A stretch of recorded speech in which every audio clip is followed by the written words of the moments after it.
mira, jo era una mica reàcia, perquè jo amb aquestes coses sóc una mica reàcia, però m'ha encantat, perquè ens hem acoplat tan bé que yo me hubiese arribat a imaginar.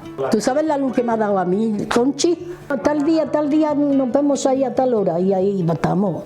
Una vuelta por allí, estamos en un banco sentados tomando el sol, si hace sol, claro, porque si llueve ya nos vamos. Rosa, ¿qué tal la experiencia en la Fundación Amigos de los Mayores? Estoy encantada por el tema de la compañía que nos hacen las voluntarias que hay y es un encanto de persona, viene a verme con frecuencia y hablamos de todo, nos hemos hecho amigas íntimas, estoy encantada.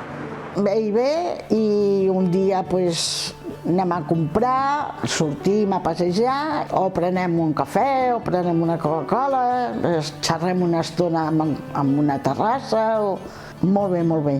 L'altre dia vam fer una obra de teatre i vam sortir. Sí, fuimos a ver la magia, el teatro, y ¿cuál era la otra? El concierto, los pájaros. Los pájaros, sí, al fin de las áligas. Los pajarracos, como yo digo.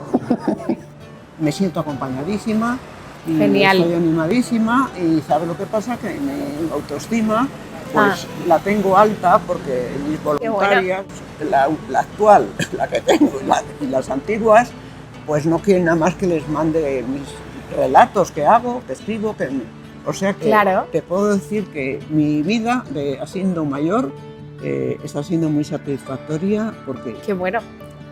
lo paso muy bien. O sea que yo ahora estoy haciendo muchas más cosas Sí. que cuando era más joven.